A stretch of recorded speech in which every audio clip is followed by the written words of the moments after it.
Ujú. Bueno, buenas tardes a todas, bienvenidas.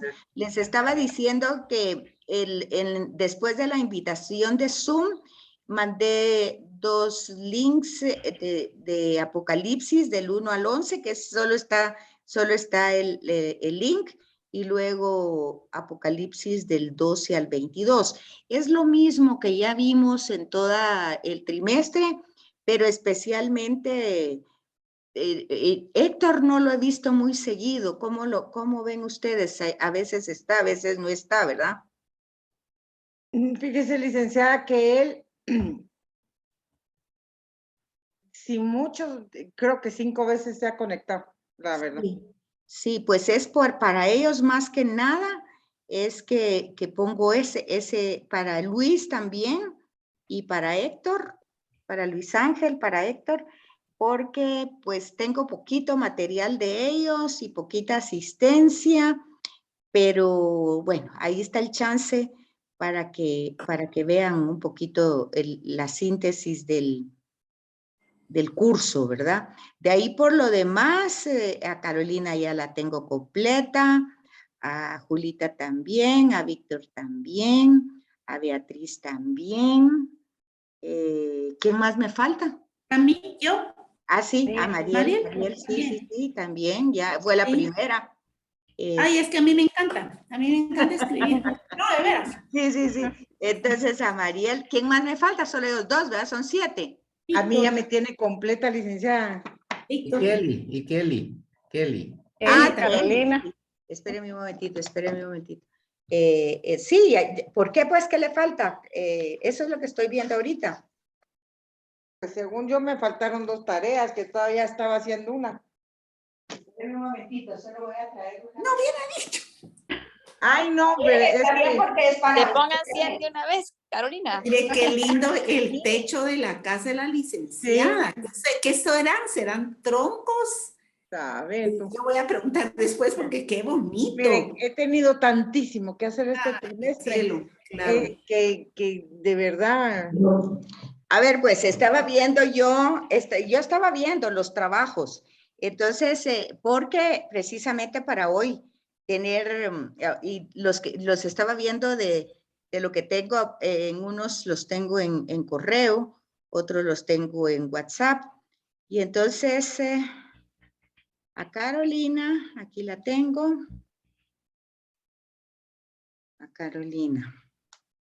Entonces usted dice que le faltan. Luego a Julita.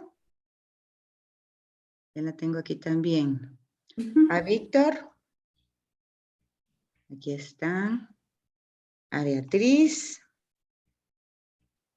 Tenía pena con una, Betsy, porque se la mandé a su correíto. Sí. Pero yo sí estoy completa. Beatriz, espérenme un momentito. Mariel. Kelly. 2, 4, 6. 8 son, ¿verdad? Con Héctor y con Héctor y con Luis. No, a los únicos que realmente, pues como ya les dije, son que ya solo con Luis Ángel ya hablé, con Héctor no he hablado, pero me falta un poquito con él también. De ahí con los demás, pues sí, estamos bien. Lo que estaba haciendo yo era, según tengo yo entendido, ahorita voy a revisar, los septenarios, tengo atrasados 42 días en la entrega. Y los estructura del septenario. Ah, bueno, del libro. Ustedes están hablando de que todavía lo que les faltaba era del libro. Sí, solo ese me faltaría uno. Sí, eran los trabajos que faltaban del libro que estábamos trabajando, que tienen ahí ustedes. Y bueno, miren, ese libro, como al final ustedes ya tienen todo el libro. Entonces, yo siempre, y pues ustedes ya han estado conmigo, yo les he dicho que muchas veces no da tanto tiempo de hacer todos los trabajos que se necesitan, y que el tema de que les quede el material ahí escrito es para que ustedes se sigan interesando, porque ustedes ya saben, pues, de que el tema no es tanto pues sí van a ganar y sí se van a graduar, pero el punto es que ustedes aprendan, ¿verdad? Entonces, acuérdense que cuando vimos profetas apenas volando cada profeta, por fuerza, eso que se quedara ahí para que ustedes lo leyeran durante la vida, ni siquiera todavía ahorita, porque ahorita van todavía con otros cursos, ya ahorita el otro trimestre les toca duro con otros cursos. Entonces, el material que les queda ahí bibliográfico es para que ustedes tengan su biblioteca y complementen lo que les falta, ¿verdad? Y sobre todo en el libro, pues les van dando ciertas guías para que ustedes comprendan el texto. En relación al septenario, pues ya se dan cuenta ustedes que es también va ahorita en los dos en los dos videitos que les mando, porque casi toda la primera parte tiene que ver con eso. Las 7 candelas, las 7, todos los 7, ¿sí? Fíjese, licenciada, que este librito que nos dio de la Cena del Cordero. Ay, sí. Mire, yo lo empecé a leer y leía, no terminaba, lo encontré en YouTube en audio y lo puse y para acá iba haciendo esto, haciendo el otro, oyendo todo. Hasta hoy en la mañana lo logré terminar de escuchar. Pero la verdad, ese libro lo voy a volver a leer y voy a hacer un esquema con todo lo que ese señor enseña, porque la pura verdad, ahí fui entendiendo todo lo que no entendía. Para la misa, ¿verdad, Carolina? Cabal, lo de la misa es increíble. Bueno, sí. pues de eso se trata, de ir buscando muchas cosas. No solo es de hacer trabajos por hacer trabajos. El trabajo, el ejercicio es verdaderamente la comprensión del texto. Por eso les puse al final, pues, la Cena del Cordero, porque con que entiendan eso ya lo entendieron, pues, todo el libro de Apocalipsis, ¿verdad? Y los otros trabajos, pues, poco a poco los pueden ir haciendo. Por supuesto que yo no voy a esperar para pasar nota porque ya me los empiezan a pedir desde la semana entrante. Pero ya pero este del Cordero ya todos me lo mandaron. Es lindo, es una Menos, belleza. menos. Sí, y hasta encontré videos de este señor explicando esto, así que ahí en YouTube los pueden buscar. Ahí Y está. tiene otro libro que se llama Regresando a casa. O Tiene el muchos. padre, no sé qué del padre. Entonces, yo voy a buscarlos porque escribe muy fácil, sencillo de entender y mire que la verdad estamos tan mal los católicos, tan mal, pero sabe que nosotros fuimos nacidos en la época de la desintegración de la familia de la iglesia. ¿Sí? En muchas familias, usted, aunque estuvimos en colegios católicos, la verdad, no nos enseñaron ni mayor cosa, más de algo sí, pero no las cosas como son, o sea, uno pasó la vida sin entender a qué iba a misa, así de fácil. Y es un tesoro, es un milagro diario. El Padre siempre lo dice, hoy también lo volvió a decir. Sí, pues no estamos tan mal, puesto que ya en este diplomado van a salir, ¿cuántas? 7, 8 personas que están interesadas y lo importante es de que se van a volver multiplicadores, ya lo decíamos la vez pasada. Entonces, realmente ahí es donde tiene sentido la queja, ¿verdad? Estamos mal, pero nos estamos preocupando, estamos avanzando, estamos estudiando, vamos a compartirlo con los demás y yo creo que ese es el camino, ¿verdad? Ese es el camino para adelante, porque ya saben ustedes pues que este estudio no es solamente de tema intelectual, ¿verdad? Sino que es necesario. Ya les mandé este libro a mis primas, licenciada. Muy bien, Carolina. Bueno, yo creo que todo eso hace que yo les agradezca este trimestre y que yo creo que está bien. Y ahí mando también esos 2 videos.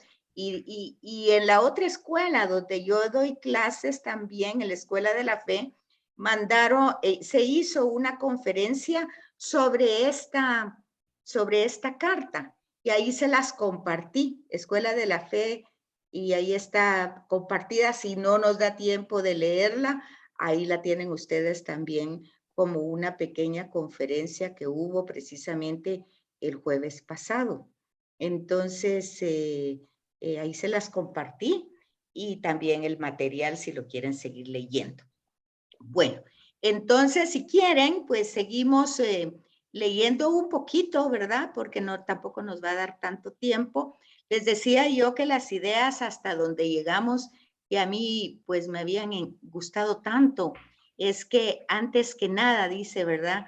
Que cuando nosotros vamos a misa, el que deseó que fuéramos, que estuviéramos con él en una Eucaristía es Jesús, ¿verdad? Y luego otra idea que me gusta es en la 4 que dice que nadie pues se ganó el puesto en esa cena, sino que todo el mundo, toda la humanidad está invitada, dice, ¿verdad? Y que lo más triste del caso es que no lo sepa, la humanidad entera está invitada a ese banquete. Entonces, dice que nosotros no deberíamos estar tranquilos hasta que todo el mundo reciba esta invitación, ¿verdad? Y que todo el mundo esté, que esté sabido que hay un lugar para él en cualquier lugar. Dice, no sé dónde es que estaba, pero dice que se necesita un vestido, dice, pero la iglesia confecciona ese vestido, dice. La iglesia lo confecciona a la medida de la sangre del cordero. Y aquí, que es la parte que me encanta, que no debemos de tener ni un momento de descanso, sabiendo que no todos han recibido aún la invitación de la cena y que otros la han olvidado o perdido en los tortuosos caminos de la vida de los hombres. Entonces, vean aquí, lo hablamos la semana pasada, que lo que tendría que ser el impulso de nuestro estudio, pues compartirlo con los demás, ¿verdad?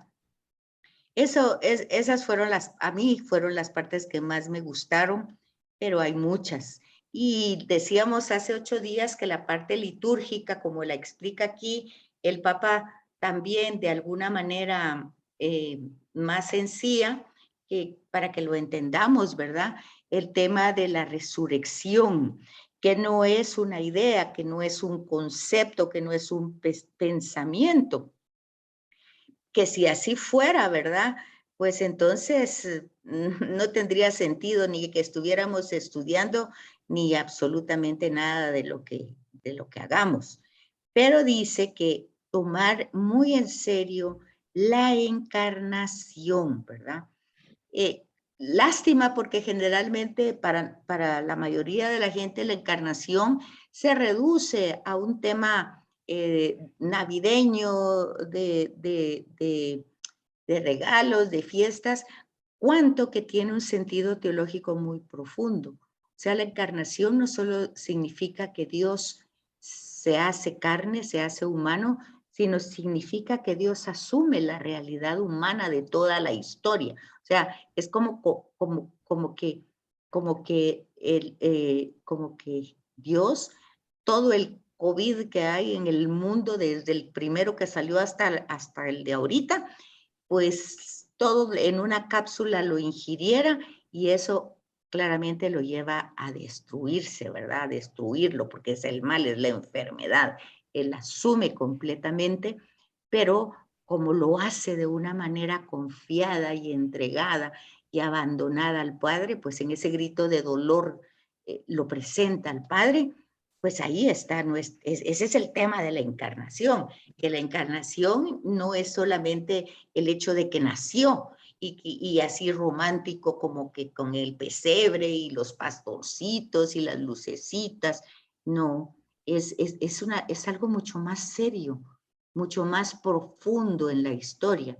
Es un Dios que por amor al hombre se hace carne, se hace humano, pero para salvarnos, para que realmente ante la dificultad de no poder comprenderlo, de no poder pues poderlo escuchar a pesar de todas sus manifestaciones en el Antiguo Testamento, pues se hace humano, nace en el vientre de María, pero con la finalidad de salvarnos. Y entonces esa salvación, tal vez lo entendemos con ese ejemplo del COVID, pues es como por decir, nos salva del COVID, si ustedes quieren, del primero, pues ya que vamos a este ya no le tenemos tanto miedo y a los otros tampoco, porque hay vacunas o por lo que ustedes quieran, pero digamos que el primero, como ustedes dice, como dice Carolina, donde no había nada, pues ahí es como que lo hubiera tomado el de toda la humanidad y en una cápsula lo ingiere y definitivamente lo destruye, ¿verdad? Entonces, ese es el sentido de la encarnación. No es exactamente que Dios lo envió a morir. No exactamente sería eso, porque esa frase así también no es muy comprendida y en lugar de dar esperanza y aliento, encontramos que la mayoría de jóvenes se asustan y dicen, ay, pero si Dios no perdonó ni a su hijo, entonces, ¿dónde está el amor? ¿Dónde está la... Bueno, entonces, es un enfoque que se sintetiza, es un enfoque teológico que se sintetiza mucho, pero que hoy no trae una buena respuesta. Las personas no lo entienden de esa manera. Y se simplifica cuando se dice eso porque ese es el objetivo. Se va a llamar Jesús, su nombre es Jesús, que es Salvador. Y la forma como va a salvar es muriendo en la cruz. Entonces, al simplificarlo, pues vino para eso, pues, o para esa era su misión, o ese... Sí, pero no es tan así. Eso hay que explicarlo en el sentido de que es algo que él decide hacer, que aún él mismo tiene opción para no hacerlo, porque es un ser humano y tiene libertad para no hacerlo.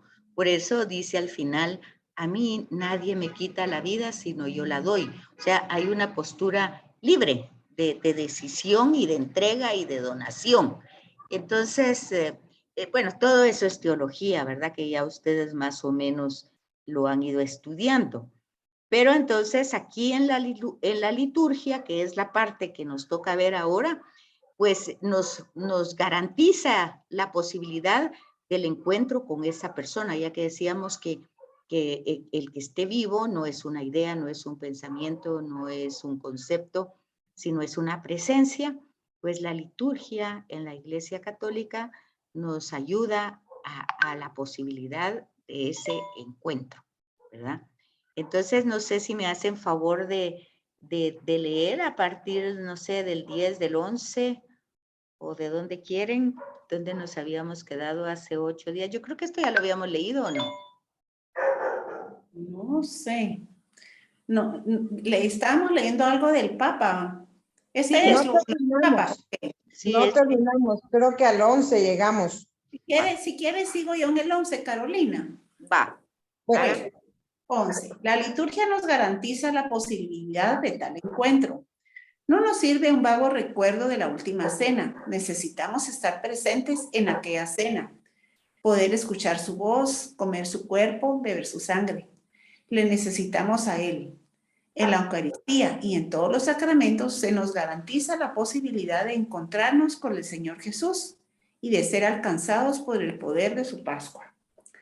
El poder salvífico del sacrificio de Jesús, de cada una de sus palabras, de cada uno de sus gestos, mirada, sentimiento, nos alcanza en la celebración de los sacramentos. Yo soy Nicodemo, la samaritana, el endemoniado en Cafarnaúm, el paralítico en casa de Pedro, la pecadora perdonada y la hemorroísa, la hija de Jairo, el ciego de Jericó, Zaqueo y Lázaro, el ladrón y Pedro, perdonado. El Señor que ha inmolado ya no vuelve a morir, sacrificado, vive para siempre, continúa perdonándonos, curándonos y salvándonos con el poder de los sacramentos. A través de la encarnación es el modo concreto por el que nos ama, el modo con el que sacia esa sed que de nosotros que ha declarado en la cruz. Va. Entonces, imagínense que el Papa dice sobre este párrafo, el Papa dice que la iglesia es un hospital, dice, ¿verdad? ¿Han oído ustedes eso? Él dice que es un hospital, lo cual significa que si es un hospital es que todos estamos enfermos. Si también empezamos diciendo que que confesamos que hemos pecado mucho de pensamiento, palabra, es que todos somos pecadores. Entonces, tanta razón tiene cuando dice que cuando nos reunimos, cuando somos convocados en la asamblea para celebrar ese encuentro con Jesús, pues somos cada uno de estos personajes. El endemoniado de Cafarnaúm, la pecadora perdonada, todos los personajes que pasan a través de la escritura somos nosotros, pero somos nosotros conscientes, oigan, conscientes de haber sido perdonados.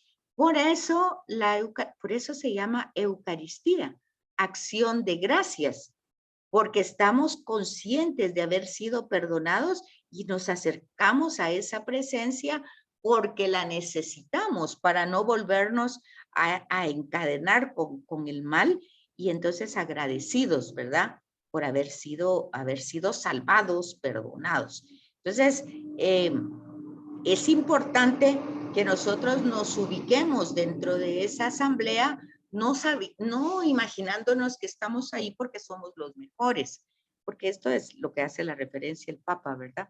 Él ha dicho constantemente que somos un hospital, que la iglesia es un hospital, dice, ¿verdad?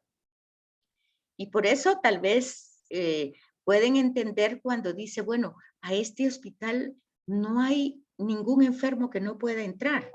Si puedo entrar yo de enfermo, puede entrar cualquier otro enfermo. Y entonces cualquier otro enfermo que pueda entrar, qué triste que no sepa que puede entrar, que ha tenido que tiene la invitación, porque anteriormente decía, nadie se ha ganado el mérito para estar ahí. Todos los méritos son por Cristo. Entonces, eso es muy conmovedor, ¿verdad? Entender eso. A ver, continuemos en el 12. Acuérdense que Pascua significa paso, ¿verdad? Entonces, Nuestro primer encuentro con su Pascua es el acontecimiento que marca la vida de todos nosotros, los creyentes en Cristo, nuestro bautismo. No es una adhesión mental a su pensamiento o a la sumisión a un código de comportamiento impuesto por él. Es la inmersión en su pasión, muerte, resurrección y ascensión. No es un gesto mágico. La magia es lo contrario a la lógica de los sacramentos porque pretende tener poder sobre Dios y por esa razón viene del tentador. En perfecta continuidad con la encarnación, se nos da la posibilidad, en virtud de la presencia y la acción del Espíritu, de morir y resucitar en Cristo. Ok, esto también uno lo tiene que entender como algo que lo vive. Tristemente, como decía Carolina, ¿por qué es que estamos tan mal? Pues porque todas estas extensiones que la iglesia son extensiones de Cristo, nosotros la vivimos de una manera superflua, ¿verdad? No la vivimos con el verdadero significado y sentido simbólico que tiene cada uno de estos signos. Entonces, dice aquí el tema de que los sacramentos no son magia, porque la magia, dice, pretende tener poder sobre Dios. Fíjense ustedes. Fíjense qué cosa más terrible, porque muchas veces nosotros en nuestras peticiones casi son exigencias de decirle a Dios lo que haga, ¿verdad? Y porque pensamos que lo tiene que hacer como algo mágico. Y dice, no es así. Dice, sino que el sacramento nos da una continuidad con la encarnación. Es decir, que nos da la posibilidad de vivir en su presencia, en la acción del Espíritu, de morir y resucitar en Cristo. Entonces, morir y resucitar en Cristo no es el día que nos muramos. Cada vez que nosotros, se mueren muchísimas veces, incluso al día. Muchas veces cuando tal vez uno está cómodo y de repente hay alguien que llama y que necesitas hablar, aunque sea por teléfono, ay, dice uno, yo no tengo ganas, ahorita estoy ahí, uno muere a su comodidad y bueno, dice, bueno, pero vamos a ver qué pasa y uno es disponible para el otro. Y como ese ejemplo hay mil más, donde uno va muriendo de muchas maneras. Entonces, pero esa posibilidad la da la acción del Espíritu Santo que también que la recibimos en el bautismo, en la confirmación, en la Eucaristía, pues estamos presentes en la epíclesis, que estamos pidiendo que el pan y el vino se convierten en el cuerpo y la sangre de Jesús. Entonces es una presencia viva de la Trinidad en el altar. Entonces todo eso es una posibilidad, ¿verdad? De estar en la presencia de Dios Trino y estar pues con esa fuerza del Espíritu. Bueno, veamos ahora 13. ¿Quién más que lea? Yo ya me salgo, yo voy a pagar. Voy a leer yo. Vale. El modo en que acontece es conmovedor. La plegaria de bendición del agua bautismal nos revela que Dios creó el agua precisamente en vista del bautismo. Quiere decir que mientras Dios creaba el agua, pensaba en el bautismo de cada uno de nosotros, y este pensamiento le ha acompañado en su actuar a lo largo de la historia de la salvación, cada vez que, con un designio concreto, ha querido servirse del agua. Es como si después de crearla hubiera querido perfeccionarla para llegar a ser el agua del bautismo. Y por eso la ha querido colmar del movimiento de su espíritu que se cernía sobre ella, en Génesis 1:2. Para que contuviera en germen el poder de santificar, la ha utilizado para regenerar a la humanidad en el diluvio. La ha dominado separándola para abrir una vía de liberación en el Mar Rojo. La ha consagrado en el Jordán sumergiendo la carne del Verbo impregnada del Espíritu. Y finalmente la ha mezclado con la sangre de su Hijo, don del Espíritu inseparable unido al don de la vida y la muerte del Cordero inmolado por nosotros. Y desde el costado traspasado la ha derramado sobre nosotros. En esta agua fuimos sumergidos para que por su poder pudiéramos ser injertados en el cuerpo de Cristo y con él resucitar a la vida inmortal. Bueno, fíjense que todo lo que están leyendo aquí en el numeral 13 es dicho en la plegaria de bendición del bautismo. O sea que se hace todo un recorrido desde Génesis 1 donde todo está pues lleno de agua, ¿verdad? Y el espíritu aleteaba. Entonces va desarrollando cómo el agua va teniendo una función tan importante y cuando nosotros lo tenemos como un elemento como materia de un signo salvífico, no es una invención, sino que es un recorrido teológico a través de toda la historia de la salvación, el agua. Y fíjense que por qué quise que ustedes leyeran esto y si no se acaba de leer, que lo hagan. Porque verdaderamente la mayoría de las personas bautizadas no saben esto. No saben realmente, pues mucha gente, hasta ustedes oyen que dice, sí, yo soy católico, pero no soy practicante. Sí, me bautizaron, pero no, eso para mí no tiene ninguna relevancia, dice, ¿verdad?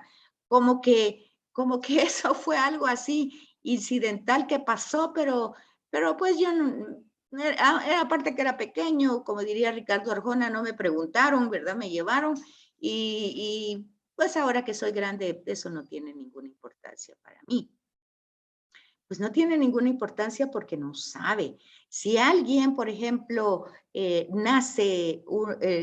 una persona pequeña que acaba de nacer y alguien, un abuelo, alguien muere antes o en el proceso de nacimiento o recién nacido el niño y le deja una gran herencia, pues tampoco le preguntó y tampoco él lo sabe. Pero yo les aseguro que en el momento que se lo explican, bien que le va a interesar que tiene semejante herencia, ¿verdad? Entonces, eso en lo material. Entonces, nadie ha entendido perfectamente de qué se trata cada uno de los sacramentos. Entonces, lo vivieron como un tema mágico, ¿verdad? Generalmente lo llevaron porque tenía pujo, porque tenía mal de ojo, porque lloraba en la noche, porque estaba asustada, por cuánto tema mágico, ¿verdad? Menos porque se incorpora, entra al cuerpo de Cristo y forma parte de una asamblea, o sea, de una comunidad, o sea, la iglesia, ¿verdad? Que es el sacramento del cuerpo de Cristo. Entonces, es importante que nosotros lo entendamos y lo hagamos entender a tanta gente que lo desconoce todavía. Entonces, aquí en el 14 va a hablar de muchos numerales de Sacrosanctum Concilium. Sacrosanctum Concilium es una constitución apostólica de Vaticano II. Y en esa constitución es muy importante porque tiene que ver con la escritura y con la liturgia. Así es que, a ver, ¿quién más lee? Termino yo.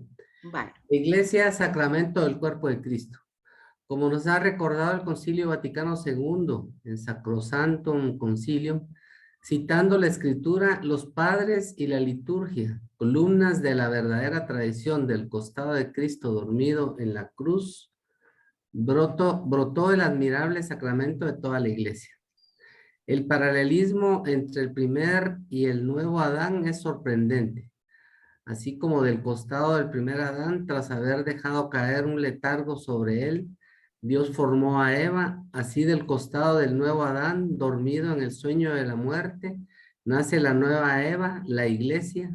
El estupor está en las palabras que podríamos imaginar el nuevo Adán que hace suyas mirando a la iglesia. Esta sí que es hueso de mis huesos y carne de mi carne. Por haber creído en la palabra y haber descendido en el agua del bautismo, nos hemos convertido en hueso de sus huesos, en carne de su carne. Mire qué bonito el símil que hace, ¿verdad? Cómo el mismo Jesús puede hacer uso de esas palabras de Adán del Antiguo Testamento, ¿verdad? De Adán de Génesis 3, cuando ve a Eva, porque es hueso de sus huesos y carne de su carne. Igual nosotros somos eso, ¿verdad? Porque nacimos del costado de Cristo.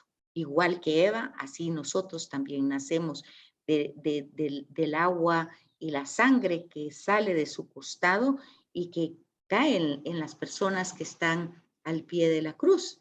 Entonces, en ese sentido, por haber creído no solo en lo que él dice, sino que en lo que él hace y lo que él es, y por haber entrado en el agua del bautismo, pues entonces tenemos las dos formas, las dos maneras por las cuales nosotros somos constituidos hijos de Dios, ¿verdad? Herederos, por lo tanto, herederos de todos los méritos que Jesús ha tenido. ¿Quién más lee por ahí? Ahorita, Julita, acabo de darle entrada a Héctor. Héctor, ¿está por ahí?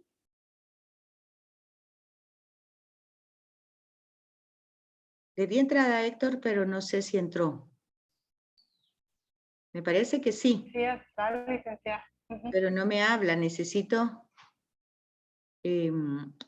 bueno, yo creo que no me escucha o no sé.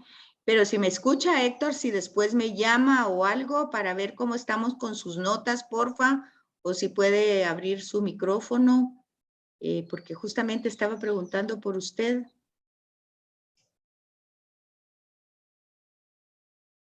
Ok. Bueno, entonces, ahora el 15. 15, muy bien. Sin esta incorporación no hay posibilidad de experimentar la plenitud del culto a Dios. De hecho, uno solo es el acto de culto perfecto y agradable al Padre. La obediencia del Hijo, cuya medida es su muerte en la cruz. La única posibilidad de participar en su ofrenda es ser hijos en el Hijo. Ese es el don que hemos recibido. El sujeto que actúa en la liturgia es siempre y solo Cristo Iglesia, el cuerpo místico de Cristo. Sí, o sea que fíjense pues que generalmente se dice, ¿verdad? Que todos los caminos llevan a Roma y que por todas las religiones o por todas las formas uno puede llegar a Dios. Sin embargo, vean ustedes la reflexión teológica que tiene la Iglesia Católica, ¿verdad? Porque tiene como centro a Cristo. Y Cristo, pues, no lo vemos como un maestro, ni lo vemos como un líder, ni como un gran profeta, sino lo vemos como Dios, ¿verdad? Entonces, en este sentido, dice, ¿verdad? Que la única posibilidad de participar en una ofrenda o en una ofrenda agradable al Padre es pues presentando al Hijo, ¿verdad? Porque Él ha sido obediente hasta la muerte, ¿verdad?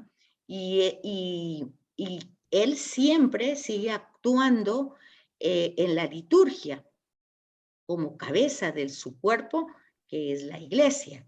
Entonces dice que no hay otra manera de experimentar la plenitud del culto. No hay posibilidad de otra manera. Entonces se dan cuenta ustedes, bueno, aquí podría ser, bueno, esto lo dice el Papa, ¿verdad? Pero tal vez no es tan así, porque imagínense ustedes que cuántos cultos hay que no son católicos, ¿verdad? O cuántos cultos que sí son católicos, pero que la gente no sabe lo que está haciendo. Y como ya dijo anteriormente, no es mágico, ¿verdad? Entonces, tenemos toda esa dificultad de que sí estamos adentro, pero no estamos tan conscientes y sí recibimos el bautismo, pero decimos que no somos practicantes y sí vamos a los sacramentos, pero solo a veces en temas sociales o de otro tipo. Y fíjense que es tan especial eso. Yo platicaba una vez, yo no voy a muchas bodas, ni 15 años, ni nada de eso, pero más de alguna fui en algún momento y vi cómo pasaban a comulgar y tuve la oportunidad de platicar con algunas personas y les digo, pues qué bueno que comulgó tanta gente. Y son asiduas a la comunión o se confesaron. No, dice, pero como todo el mundo se levantó a comulgar, todos, bueno, entonces, tristemente, ¿verdad? Todo eso necesita formación. ¿Por qué se los comparto? Para que se den cuenta que su estudio se necesita mucho que trabajen con la gente, ¿verdad? Que vean ahí cómo se va dando sentido a todo esto. Bueno. Licenciada, le puedo contar una cosa, pero que yo me quedé pálida. Tiene la hija de una mi prima, bueno, la nieta de una mi prima haciendo la primera comunión. Uh-huh. La niña es tremendamente caprichosa. Y viene y fue a comulgar y cuando regresa a la banca, que le dio náusea a la hostia, que la escupió, que hizo no sé qué. ¡Santo Dios! Y yo, pero por el amor de Dios. Y mi prima, ay no, yo así va de limpiarla y no sé qué, y no sé cuánto. Cuando no se da cuenta de la situación que cometió la niña, ¿verdad? Ella pues creo que más en su inocencia o en su santo berrinche, diríamos, ¿verdad? Ay, yo me quedé, mejor ya no dije nada, tanto Dios dije yo, mejor ya no le dije nada porque, ¿para qué? Pero se da cuenta, ahí no es tanto problema de la niña, sino cómo estuvo esa catequesis. Porque se supone que hay una formación de 1 año para hacer, pero como es porque es que eso es lo triste, que sin querer estar diciendo, solo viendo lo negativo, pero muchas veces pues solo se da información, porque eso no es ni formación, solo es información para el sacramento.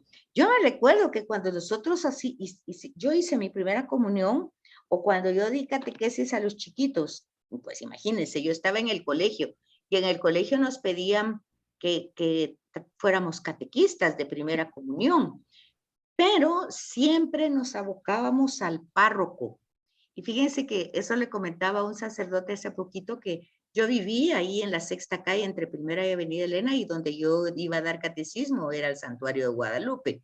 Y los niños que iba a recoger, pues a buscar, eran de la ruedita, ¿verdad? Todavía la ruedita en aquel tiempo, pues era más ruedita que lo que es ahora. Entonces resulta que quien estaba de ahí de párroco joven, van a creer ustedes que era Quesada Toruño.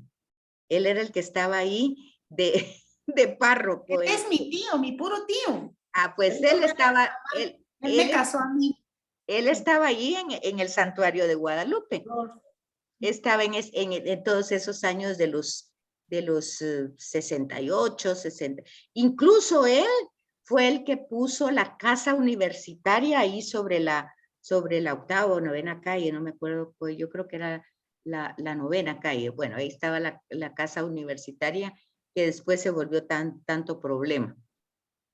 Pero yo recuerdo que el padre, en ese tiempo era padre, ¿verdad? Y era joven, que estuvo ahí de párroco. Recuerdo que yo hablaba con él, que íbamos a llevar a los niños, y él llegaba, no siempre, pero llegaba a ver las clases que nosotros estábamos dando.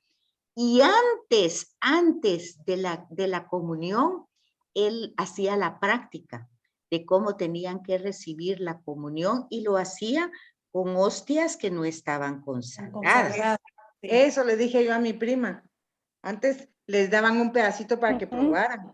Sí, porque hay hostias que no están consagradas y se las daban por eso, para evitar las reacciones de los niños, porque como a saber en la imaginación del niño, a saber qué se imaginan ellos. Acuérdense que para los niños su imaginación es muy desarrollada.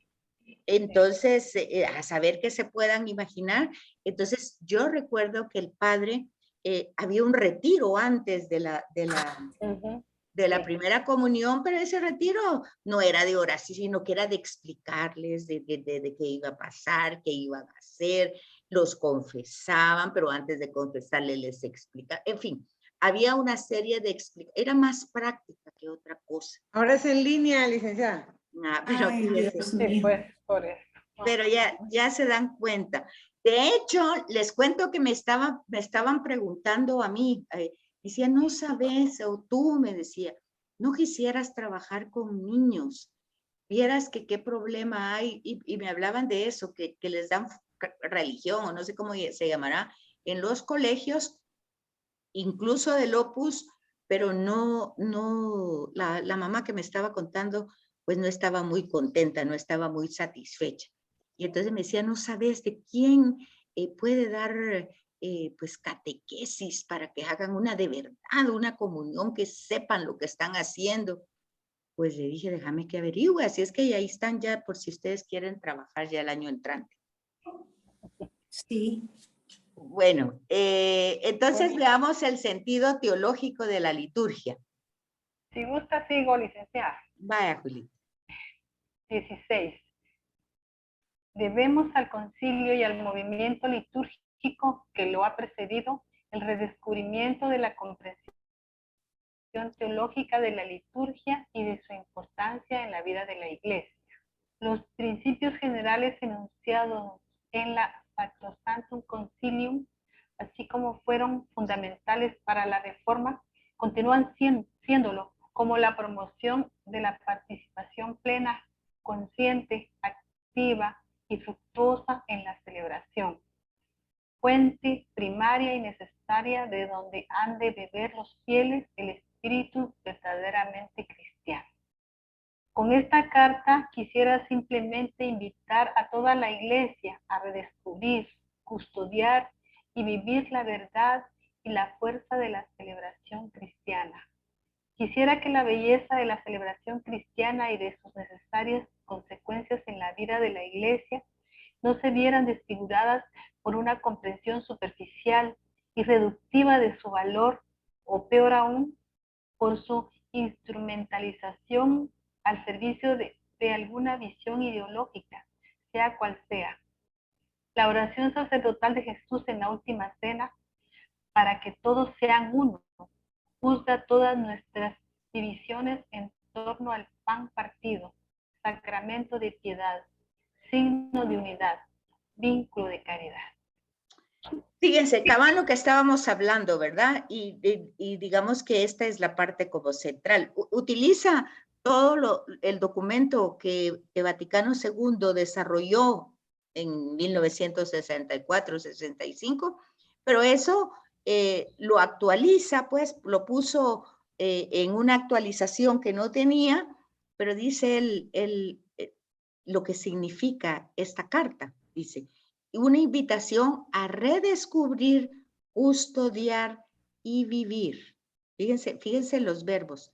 Redescubrir, custodiar y vivir. La verdad y la fuerza. Hay una verdad y una fuerza ahí que de repente nosotros ni siquiera la tenemos clara, ¿verdad? Para que no esté desfigurada, dice, por una comprensión superficial y reductiva. O sea, podemos reducirla a cualquier ideología o a cualquier instrumentalización, ¿verdad? Entonces vean los verbos que utiliza y el objetivo de la carta. Bueno, aquí vamos con el 17. Sigo yo, licenciada. Gracias, Carlos. He advertido en varias ocasiones sobre una tentación peligrosa para la vida de la Iglesia, que es la mundanidad espiritual. He hablado de ella ampliamente en la exhortación Evangelii Gaudium, identificando el gnosticismo y el neopelagianismo como los dos modos vinculados entre sí que la alimentan. El primero reduce la fe cristiana a un subjetivismo que encierra al individuo en la inmanencia de su propia razón o de sus sentimientos.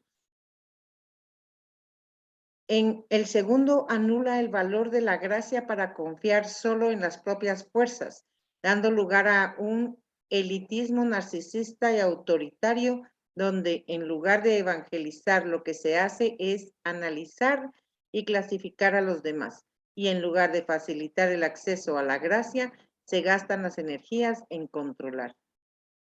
Estas formas distorsionadas del cristianismo pueden tener consecuencias desastrosas para la vida de la iglesia. Solo con leerlo, ¿cierto?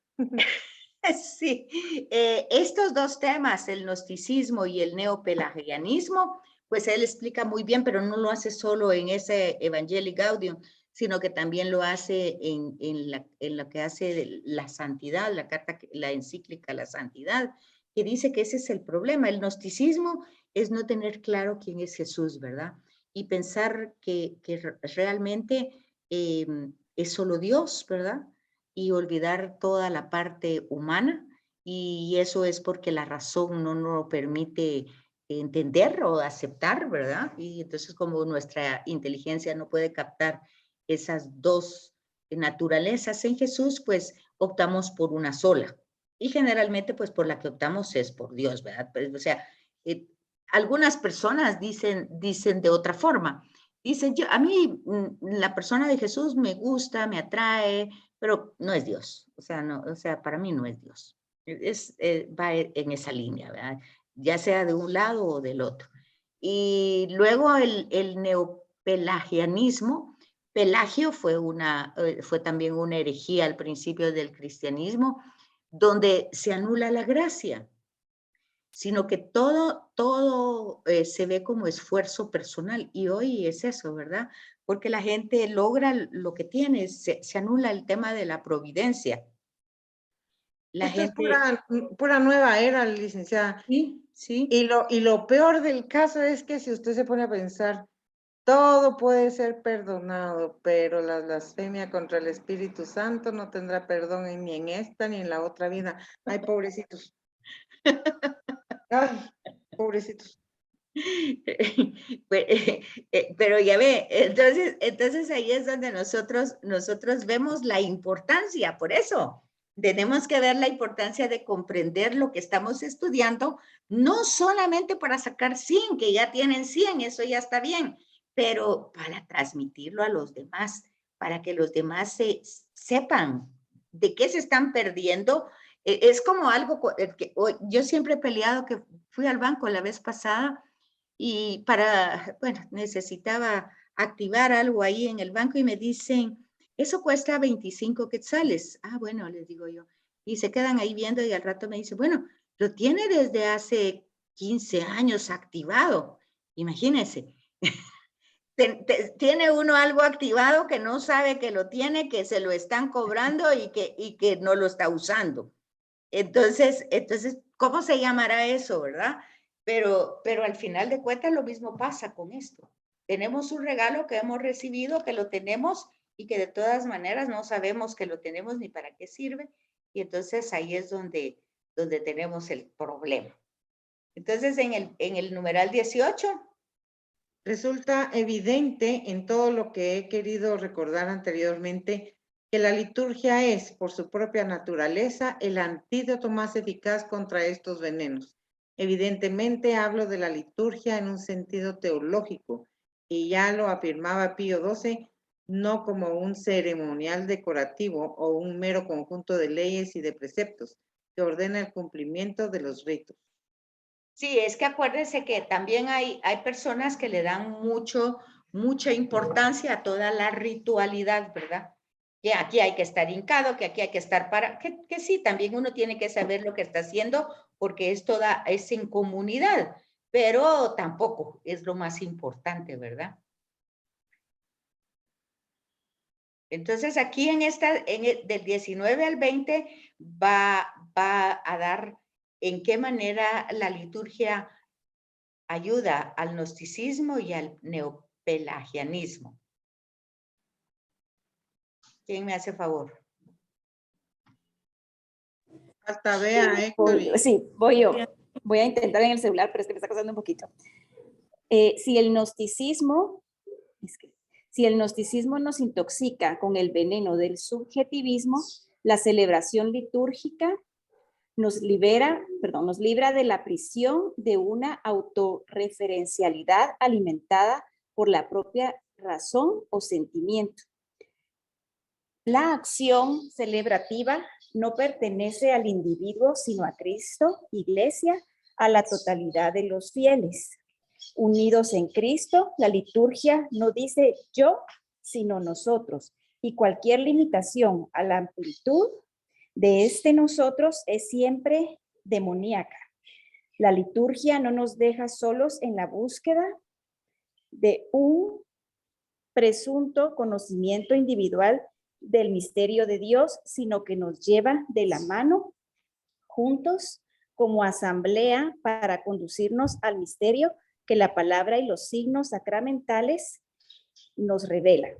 Y lo hace en coherencia con la acción de Dios, siguiendo el camino de la encarnación, a través del lenguaje simbólico del cuerpo que se extiende a las cosas, al espacio y al tiempo. Bueno, se fijan entonces que el subjetivismo de la razón es eso que yo siento, o sea, yo no voy a ir a misa hoy porque no siento, no tengo ganas, no. Entonces, dice, no, aquí la celebración no pertenece a las personas, ¿verdad? Sino pertenece a Cristo. Él es el que realmente está celebrando, ¿verdad? Y nosotros vamos al encuentro con esa persona y somos nosotros, no es solo individual. Por eso tiene sentido un poco el que todos estén haciendo lo mismo, ¿verdad? Porque se supone que es una totalidad. Y de alguna manera dice, toda la finalidad es conducirnos. Si estamos en una búsqueda, pues la liturgia nos va conduciendo de la mano, ¿verdad? A todos, no solo a uno. Son que todos llevan diferentes procesos. Ese es un poquito el trabajo sinodal que se está desarrollando ahora en la iglesia, ¿verdad? Caminar juntos. Es ir descubriendo todo ese lenguaje simbólico, que no solamente tiene que ver con la interpretación, así como mirábamos en el Apocalipsis de del color rojo, o del número 7, sino que tenerlo presente en toda la liturgia cuando se va desarrollando, cuando decimos santo, santo, santo, o cuando decimos Señor, ten piedad, Cristo, ten piedad, Señor, ten piedad. O sea, ¿por qué lo estamos repitiendo así? O cuando decimos por mi culpa, por mi culpa, por mi gran culpa. Porque cuando nosotros no comprendemos eso, y solo lo estamos haciendo, por ejemplo, alguien me decía la vez pasada, mira, pero ¿por qué por mi culpa, por mi culpa, por mi...? Él simplemente está diciendo somos responsables. Eso es lo que está diciendo, somos responsables. Aquí no se trata de que el otro tiene más culpa o el otro hizo porque estamos diciendo desde el principio que todos estamos enfermos, todos somos pecadores, todos estamos compartiendo esa misma realidad. Entonces todos somos responsables de una o de otra cosa, o porque dejamos de hacerlo, o porque no hicimos, o porque faltamos, o porque hablamos, lo que sea. Pero ahí está dicho. Entonces, todos compartimos esa misma realidad. No hay nadie que no lo haga. Y cuando lo hacemos varias veces, por mi culpa, ya vimos en Apocalipsis el número 3, ya vimos pero eso no va a servir solo para Apocalipsis, va a servir para toda, cada vez que nos salga el 3, cada vez que nos salga el 7, cada vez que nos salga el 6, toda la numerología bíblica tiene ese sentido. Dijimos que Apocalipsis al final es el epílogo de todo. Y también dijimos que muchas citas del Apocalipsis pues son del Antiguo Testamento, que dijimos que aunque no están específicamente pues puestas ahí como cita, pero sí están explicadas de esa manera, ¿verdad? Entonces, lo que toca ahí es redescubrir la belleza de la verdadera celebración cristiana. Y entonces, en relación al neopelagianismo. Voy. Es que Dice, dice, si te cuesta mucho, sí, si me quieres, cuesta, me está costando un poquito, mejor. Sí. Si el neopelagianismo nos intoxica con la presunción de una salvación ganada con nuestras fuerzas, la celebración litúrgica nos purifica proclamando la gratitud del don de la salvación recibida en la fe. Participar en el sacrificio eucarístico no es una conquista nuestra, como que si pudiéramos presumir de ello ante Dios y ante nuestros hermanos. El inicio de cada celebración me recuerda quién soy, pidiéndome que confiese mi pecado e invitándome a rogar a la bienaventurada siempre Virgen María, a los ángeles, a los santos y a todos los hermanos y hermanas que intercedan por mí ante el Señor. Ciertamente no somos dignos de entrar en su casa. Necesitamos una palabra suya para salvarnos. No tenemos otra gloria que la cruz de nuestro Señor Jesucristo. La liturgia no tiene nada que ver con un moralismo ascético. Es el don de la Pascua del Señor que, aceptado con docilidad, hace nueva nuestra vida. No se entra en el cenáculo sino por la fuerza de la atracción de su deseo de comer la Pascua con nosotros. Desideravi, no lo voy a leer. Es lo mismo, es lo que... Voy a leerlo otra vez. No se entra en el cenáculo, sino por la fuerza de atracción de su deseo de comer la Pascua con nosotros. Ajá, eso es lo mismo que está puesto ahí en latín. Es que acuérdense que la carta, siempre las cartas van a tener el título de cómo empieza la primera frase de la carta. Entonces, así empieza esa. Y bueno,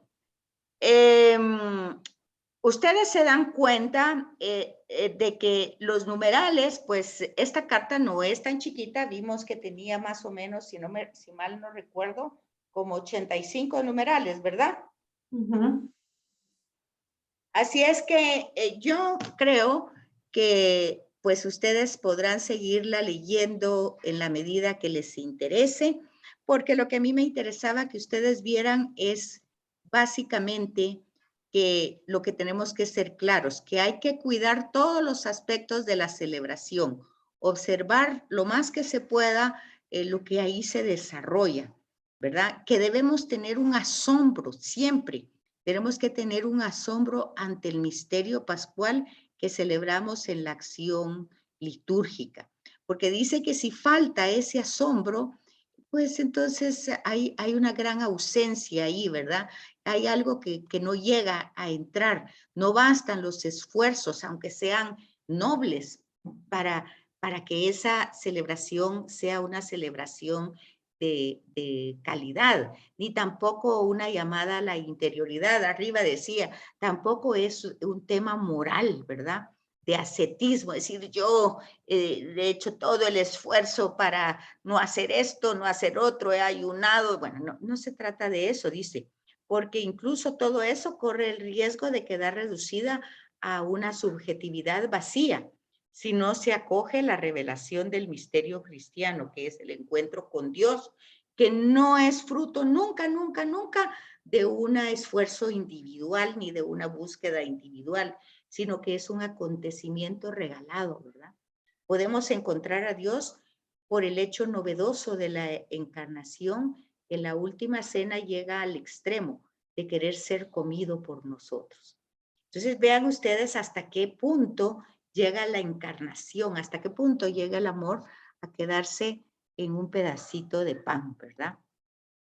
Entonces, ese asombro que tal vez no lo tenemos porque no estamos conscientes de a qué misterio nos acercamos, pues yo pues les dejo ahí el tema para que ustedes lo lean tranquilamente, lo mediten, ya no con notas, sino como algo que les pueda ayudar, porque más adelante aquí pues ya no hay mayores citas de Apocalipsis, que era lo que yo quería realmente ilustrarles, ¿verdad? En la liturgia. Hay algunas, pero van más adelante. Aquí, espérenme, yo lo vi más adelante. En ese que se acaba de leer, que usted hizo ese comentario de que no es todo que voy a hacer ayuno y todo eso. Ajá. Jesús fue clarísimo cuando dijo, fariseos hipócritas, sepulcros blanqueados, razas de víboras. Ahí está. Ahí está todo, ¿verdad? Entonces, ¿se dan cuenta ustedes de que de alguna manera no se trata de ser supermanes, sino que de ir descubriendo ese amor gratuito, de estar siempre asombrados de no merecerlo y de hacer, pues, pedirle los dones para poder corresponder a ese amor? Miren todos los numerales que nos faltan, que no llegaríamos ni a la mitad. Así es que les dejé la síntesis ahí, que es ese videíto para que ustedes lo miren, y pues ya les dejo unos minutos más para que se preparen a sus últimas clases si tienen exámenes o qué sé yo. Son trabajos que hemos presentado, ya todos hemos presentado todo, ¿verdad? Exposiciones, nada más. Y exposiciones que han sido muy interesantes, ¿verdad? Muy bonito, ¿verdad, Julita? Así es, sí. Bueno, Hemos pues estado aprendiendo. me da mucho gusto. Gracias. Entonces, Muchas gracias por todo, Lic. Muy A interesante ustedes. sus Gracias, presentaciones. licenciada. a ustedes que estén bien y que todo les salga bonito. Yo le Ahí llevo está, su libro, Betsy. ahí está Porque Héctor, lo tengo en pendiente. licenciada. Sí, pero Licenciada, no, ahí está no me habla. Héctor, Y la bien, licenciada. Lic, bien. Ahí le estaba comentando que están interesantes, muy hermosas sus presentaciones. E igual, por situaciones de trabajo a veces, pero igual he ingresado a los links que usted siempre nos ha. Bueno, Héctor, lo único que quería ver es cómo vamos con los trabajos. Lic, los he estado subiendo a la plataforma, Lic. No sé si aún están sin calificar. Bueno, es que lo que pasa es que hay unos que ya no tenían fecha. Por ejemplo, la cena del Cordero, ¿dónde me la mandó? Porque no había en la plataforma. La grabación, licenciada. Bueno. Sí. En el poco. Sí. Bueno, con ese